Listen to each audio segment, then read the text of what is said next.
I was trying to think about where to start because, like so many of you have already said, it has been a week, it has been a month, it has been a year. You know, it has been crazy. And it started out trying to get home, and then yesterday having no internet, and my computer didn't work, and I have no Prezi, and so my notes are right here. This is my sermon today, right? So my sermon is going to be dependent upon you guys, interjecting a little bit, and we'll see where this goes because it's going to be a ride. Let's start with John chapter 10. Let's jump in here. I want somebody to read John chapter 10, 22, verses 22 through 27. 5 verses. Who's got me?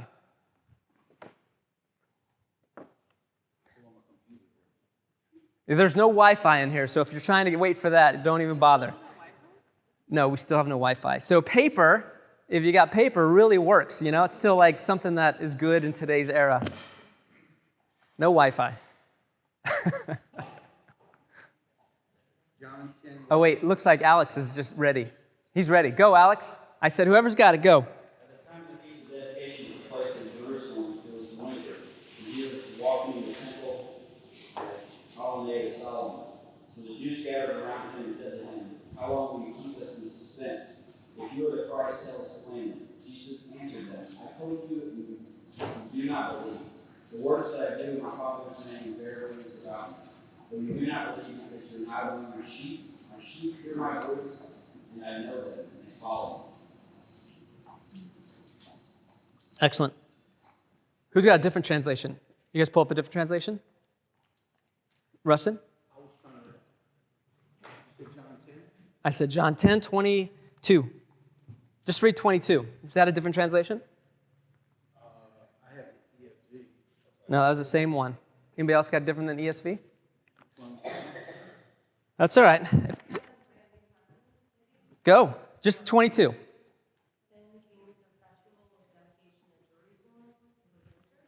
Okay, excellent. So there's the festival of dedication in winter, which is interesting. Like, what's the festival of dedication in winter? And he was in Jerusalem. Christmas. Yes, perfect, right? That's what that's what he's in Jerusalem for. He's celebrating. It's winter, obviously, right? He's celebrating Christmas. Right? How many times have we thought that? Maybe growing up, like, oh, see, Jesus even celebrated Christmas,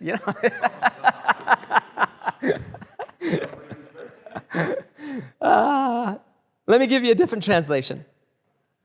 At the time of Hanukkah came to be in Yerushalayim, and it was winter. So, Hanukkah, yes. In this translation, it says the festival of the dedication of the temple. Yeah.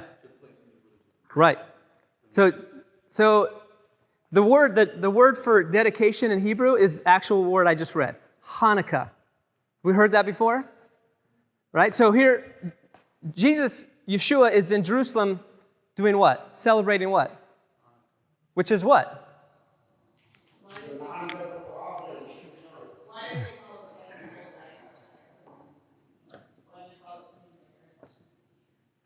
What's that? Why didn't they? The Festival of Lights is another way to say it of what they're doing. But we're going to get to that. That's a great question. Save that question because we're going to come back to that. So dedication is the same word for Hanukkah. Right? Yeshua is in Jerusalem celebrating a non-biblical holiday, as you just said. But he's celebrating it, and they've been celebrating it for about 100 years at this point, maybe 150 years at this point. It's like 4th of July, right? It's a national holiday. And he's in Jerusalem celebrating this holiday, which is interesting because where is Jesus' ministry? Where does Yeshua practice his ministry? For almost most of the Gospels. What? Capernaum, right? Up in the Galilee, up in that area, right? So he's now in the winter, it's cold. In the winter, he's traveling to Jerusalem. Yeah, it's not a big deal. Like if you're in a car, it's an hour drive. But if you're not in a car, how far is the Galilee from Jerusalem? It's how many miles?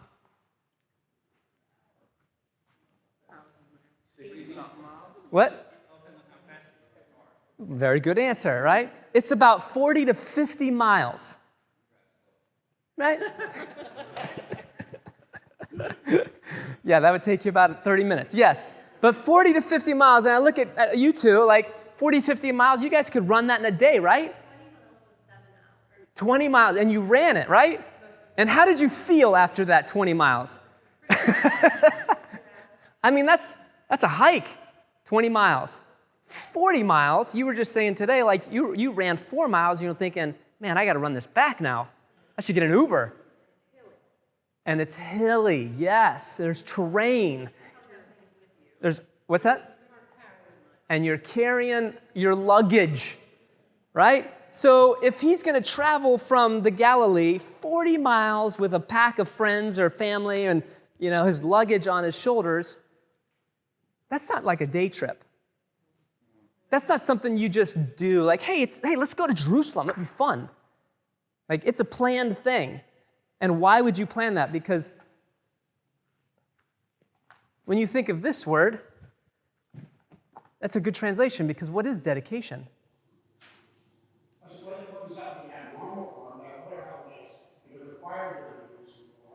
Absolutely. And that's when we see Yeshua in Jerusalem, right? Passover, right? We see him for the holidays.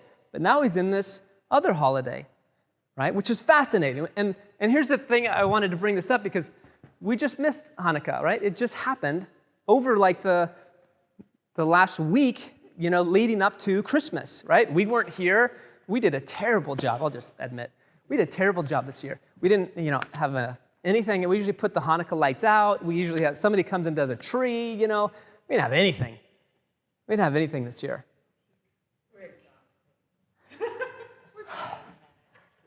You expect too much. Amen to that, sister. You are right. Yes, let's start a new year. And that's why I wanted to talk about this, because I had this, and I thought, oh my gosh, there's some amazing stuff that has been repeated today in the last few days that this actually captures. So, Yeshua is in Jerusalem because he's dedicated. What's another word for dedicated or dedication? What? Holy. That's a good one, yeah. And we also gave holy another definition too, which was what? Devoted. Devoted. Or another translation of dedication is committed. Obligated. It's a little strong, but yeah, that would be a good one. Devoted, committed, obligated, like I'm going to do this. I'm going to travel 40 miles to do this by foot. In the winter.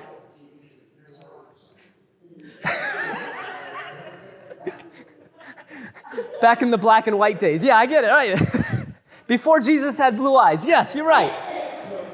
The word dedication, is that the Hebrew definition of Hanukkah? The actual Hebrew word is Hanukkah. Right. We translate that to dedication. Yes, that's what that means. Hanukkah means dedication.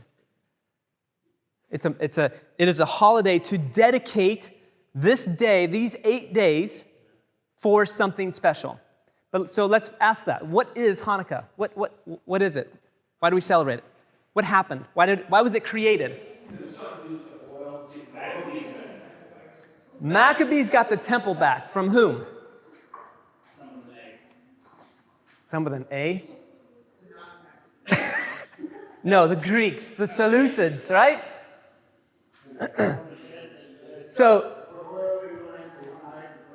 So here's the thing, like I have all these books, I raised the books, you guys should know this, right? There was this battle, right, that took place between who?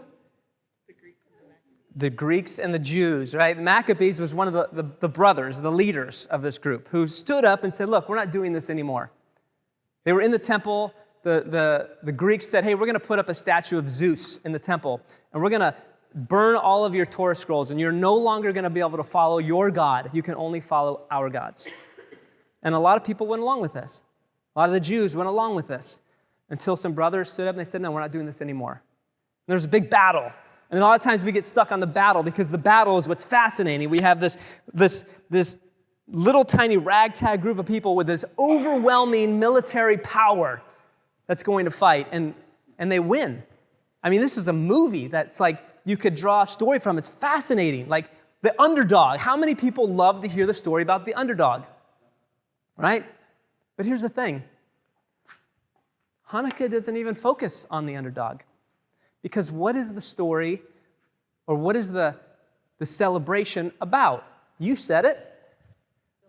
The Festival of Lights. Right? And how long do we celebrate the Festival of Lights? 8 days. Right? Why is that? Yeah. Because they wanted to open up the temple, but in order to have a opening, you have to have lamp burning, and they only had enough oil to burn the lamp for one night, but they decided to open it anyways because it's going to take 8 days to get more oil, and the lamp stayed where it raises. Excellent. So the temple was polluted. They cleaned the entire temple, got all the pagan gods, all the pagan stuff out of it. They washed it completely, all the, whatever the people were doing in the temple, and they wanted to rededicate the temple, right? It's time to reopen the building. Like we had a grand reopening of the gathering, right? They wanted to reopen the temple to God. And they got everything cleaned up, and they found the oil, as Andrew just said. I'm like, all right, here, let's light the candle. This is a holy candle we're going to light because it has to be lit all day long, 24 hours. It's not supposed to ever go out. But they only had enough oil for what?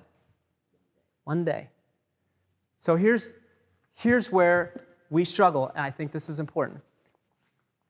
It's time to open up the place. I only have enough oil for 1 day. I have to make oil. It's going to take 8 days. The logisticians in this room would be like, well, it just makes sense then to just wait. Why would we wait? Why would we light the candle today when we know we don't have enough oil? So let's wait 8 days until we have oil, and we'll light it then. So what do? Because I'm sure this debate took place. And there were some of them that said, like, look, these are the rules. We're cleaned up, we're ready to go. We have to light the candle today.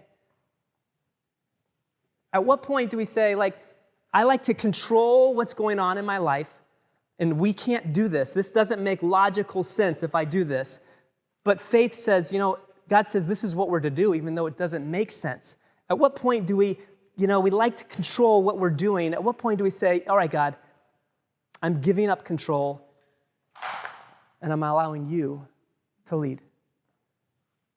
At what point do we just live in obedience and say, this is what you commanded, so this is what I will do? How hard is that for us to do? And this is the fascinating things, because how long did it say? 8 days, you said, right? So there's a connection. We've taught about this before, so if you're new, in the Hebrew language, everything has meaning. One letter means a word. One letter means a number. One letter in connection with other letters, one word can be connected with other words, even though they don't have the same meaning, right? And so the word for 8, I'm just going to give you the words here. The word for 8 is Shemna. I'm going to give you the English here. Shin, Mem, Nun, He, right? 8 days. 8 days until what? What did they have to get? What did they need? They needed oil, olive oil.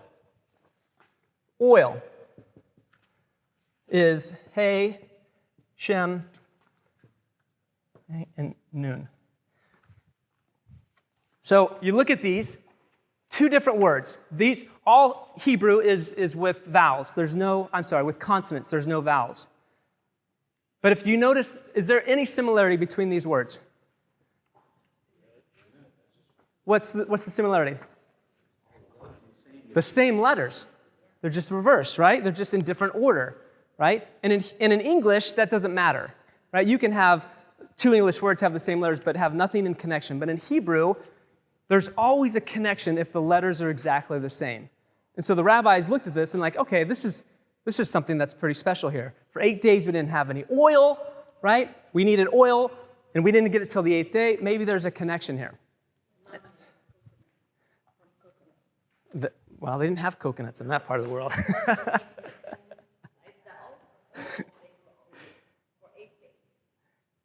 Then, see, Don's not here, said I would point to him.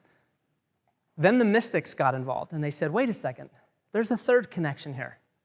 Because you know what also has the same letters? Neshama. Neshama is the word for soul, which was interesting. So they have 3 Hebrew words that all have the same exact letters. And they said there is obviously a connection here. And so let's think about this. Oil. There's a connection between oil and soul here. Olive oil. Has anybody ever had olive trees before? You've had an olive tree. I had an olive tree in Arizona. Anybody else? Anybody been to Jerusalem or seen olive trees anywhere else? So olive trees are interesting. They're these big trees. You know, sometimes they got little prickly ends. They have leaves everywhere. They have bloom, and I have terrible allergies around them. They're awful. We had 4 of them in my yard growing up as a kid. I don't know why they were there.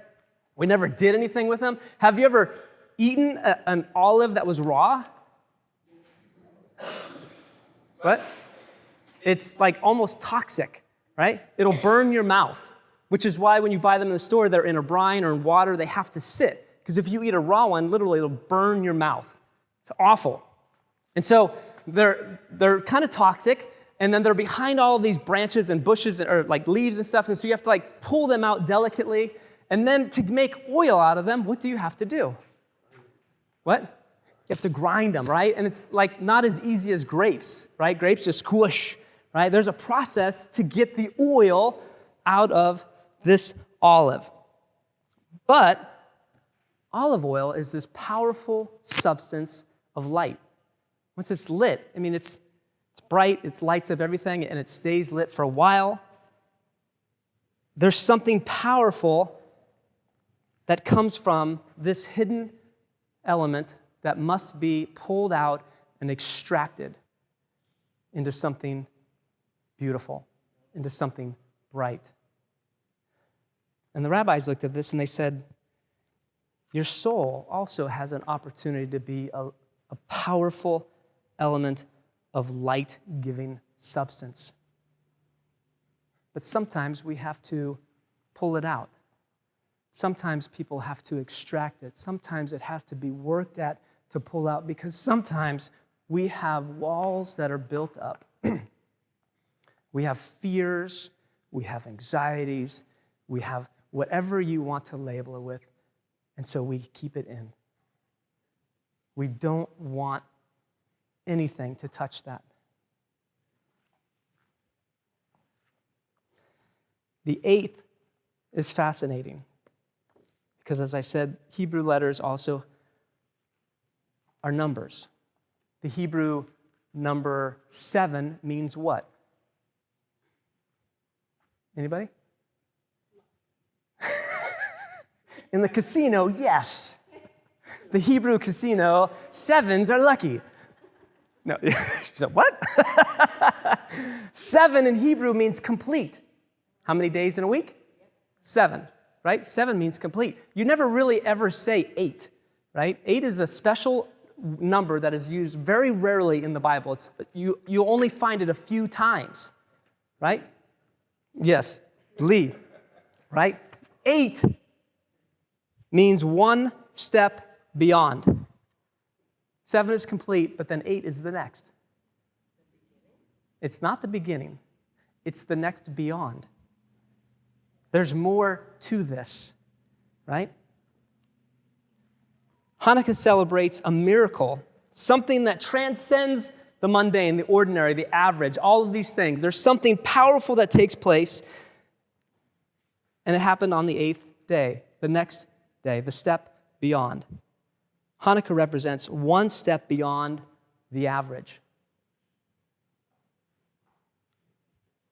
A miracle that happened with olive oil.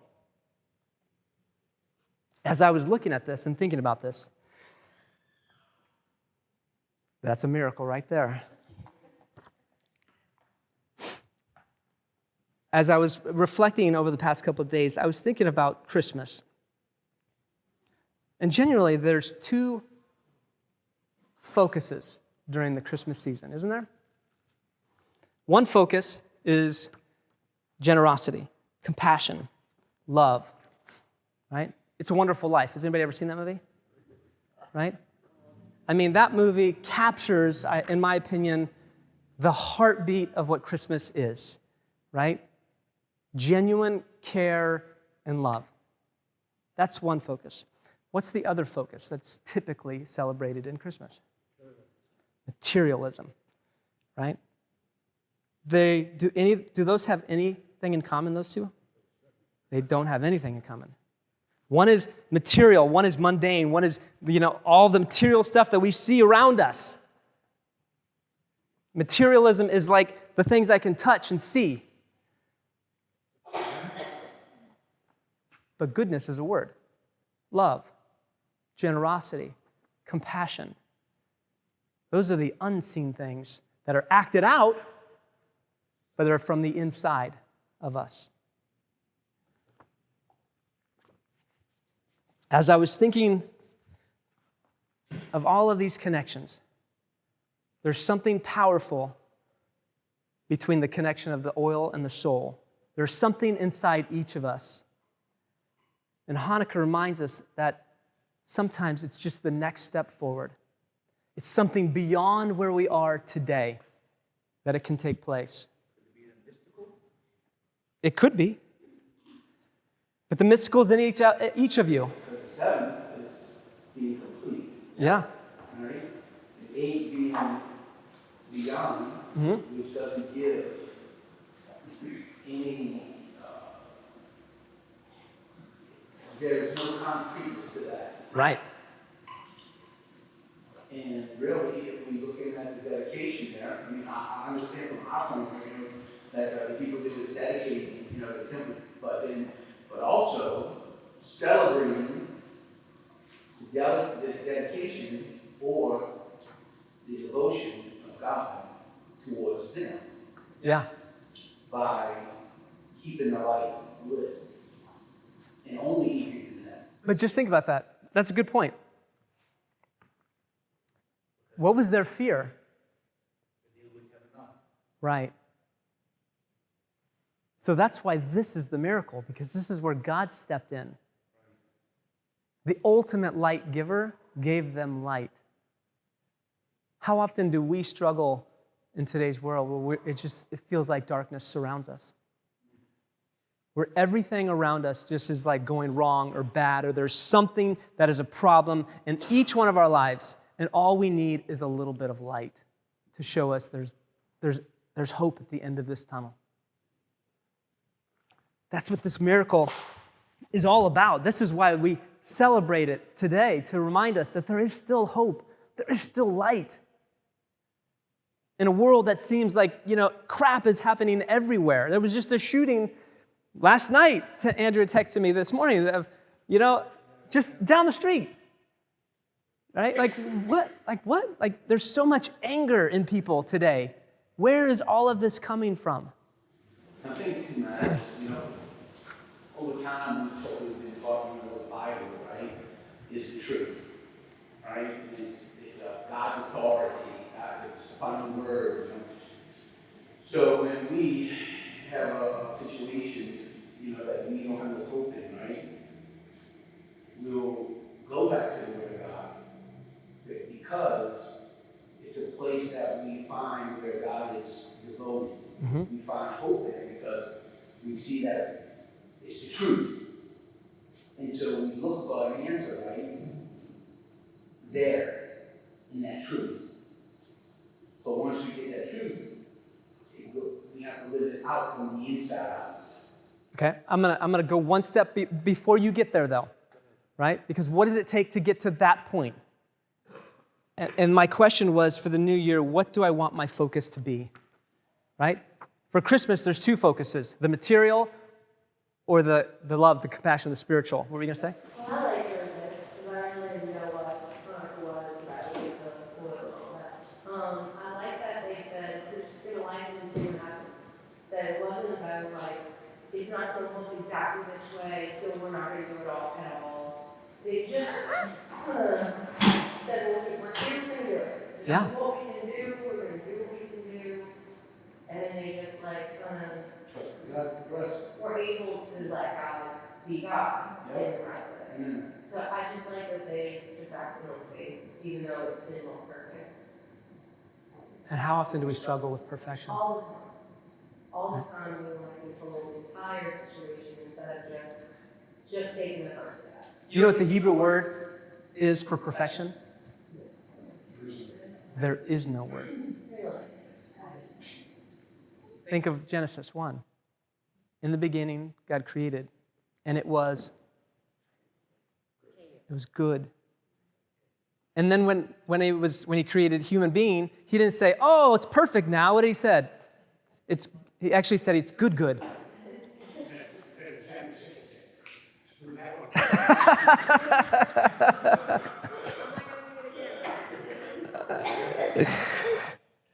We struggle with control. We struggle with perfection.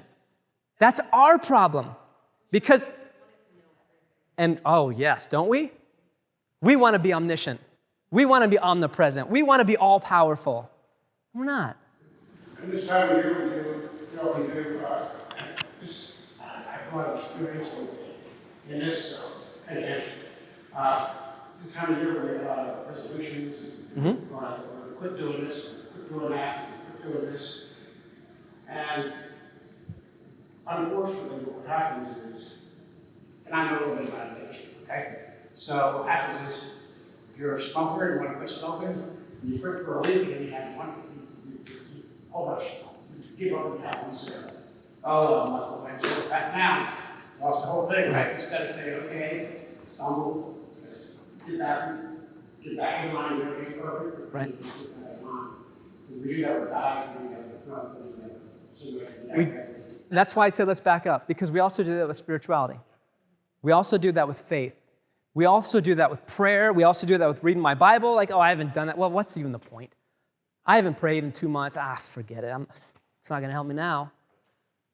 Right? We do that because it's not perfect. And we quit. We give up because it's not perfect. If I can't do it all the way, then I might as well not even do it. And that's a lie that we tell ourselves.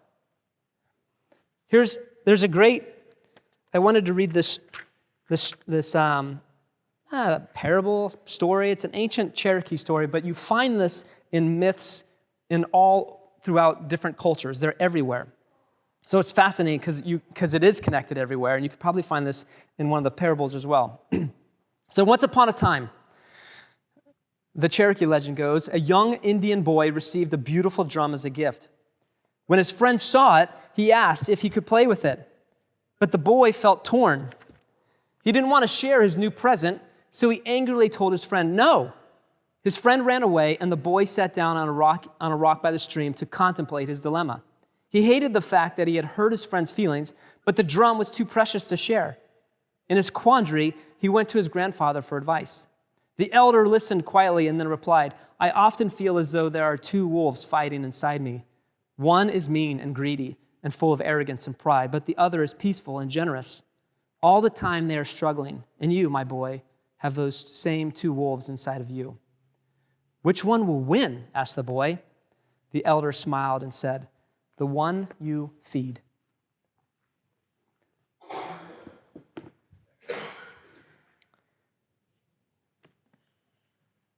As I was thinking about the question, what do I want to focus on this year?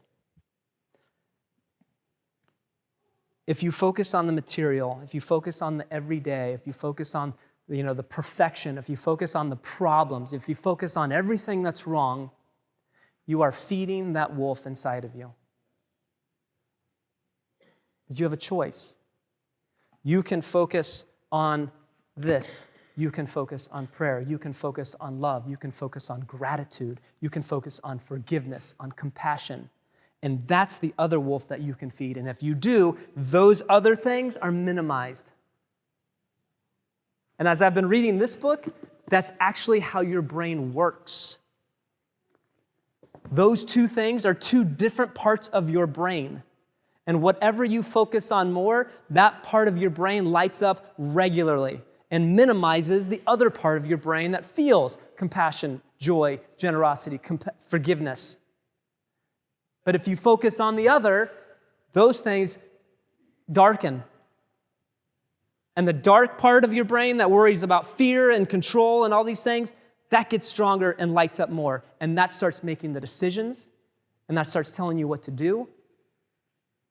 And that's where all these feelings come from. The question is, which wolf do you want to feed? Because which one you feed is the one that will win. You brought up the scripture several times in Romans 12, 1 and 2. Do not conform any longer to the patterns of this world, but be transformed by the renewal of your mind. I find that in this last year, I come from coming out of the charismatic realm where believing that it's God's will to heal everybody. But for some reason, when people teach you something, you take it to that next level, and you say what you want to say about it, and you add to it. And so you think that every person you pray for, right? If you didn't heal, if they didn't get healed, something's wrong. Right. They lack faith. Right. And so you try to solve it. And so over this last year, for the first time in my life, I really started getting up in the morning to spend time with God. Sure. Some morning to the worship, some morning I spent reading the Word of God, I go through a Bible, I go through a passage. Sometimes I listen to these old time preachers, but the whole point of doing it was to set my mind to think differently. I was talking to somebody today, and I was just giving some encouragement, and they say I wasn't talking from being on the mountain, on top of the mountain. While God being with me, I wanted to be in the valley, that He's still there. And that even though I was in the valley, that, there was peace. Right. I didn't understand it. But every morning, some situations within my own children that arose, things I cannot fix. Right. And as a person who always tries to fix things, tries to control everything, or be in control, I was telling them, set them straight, this is what you got to do. I found myself where I couldn't do that. And so, to where I did feed the wolf, because now I get angry, but I can't. I just want to just go and shut it down. Right. But I did find that the times that I missed spending that time with God in the mornings, something happened that day, and I could realize it automatically, because that anger inside of me just rise up, or somebody doing something up, and I feel like, and I noticed that my thoughts wasn't the same as when I spent that time, and it's caused me to make myself get up still, and just spend that time, So to what we began to say, man, for myself, yeah. And for them. So we cannot control the circumstances that happen around us. No. We cannot control the people that are in our lives. All I can do is control what? Me. The choices that I make. And so the question is, am I willing to make the choice to dedicate my day, every day, to something that will bring light in me that others can see? I think it's also it's not just it is just this one choice to kind of turn around and rededicate yourself, rededicate the time, and start seeking these little nuggets, all the little choices. So we have to know ourselves as something it is hard to focus sometimes on anything, especially nowadays with so many voices, so many different things going on around us all the time. So we have to know we suck at focusing sometimes. And so sometimes we have to extract joy, but we have to seek, we have to make all of the little decisions. Sometimes we have to replace ourselves around sometimes we have to adjust our environment. We do have to do things like that in order to, what's right in front of us, to focus on this. They will focus on soul work and in connection with God. Sometimes you have to look at yourself and your surroundings and where you're at and what you need as well to be able to hear God and to focus on Him. And a lot of times we want to like, oh, let's start all over. Let's clean the slate, start from day one. But you can't ever start from day one because this is where you are, right? I can't erase the last week. I just can't. That's why I like this. Because 8 is one step beyond now. What am I going to do today? What am I going to do tomorrow? That's where all of this takes place. It's the next step. So it's not insignificant that we had 2 tornadoes this year, but we've never had tornadoes before. And this year we had 2 tornadoes. And like for me, I lose God more in the peaceful moments than I do in the crazy, like, I would control devastating moments. And fun to learn. And it's in like these tornadoes, right, or these hurricanes or whatever, the deaths. It's in these terrible things that we see, and all the other stuff is just noise. And they're like very, it's simple. Life is simple. We just stay close. And I just think it's really interesting that we've had 2 tornadoes, and we didn't put out a tree or lights or anything for Hanukkah, but here we all are still celebrating and being together. Yeah. A lot of that stuff doesn't matter. There's just so many things that just don't matter. And like we fought on that, right? But there's still, we have tornadoes and bad environments, there's still a lot of beauty.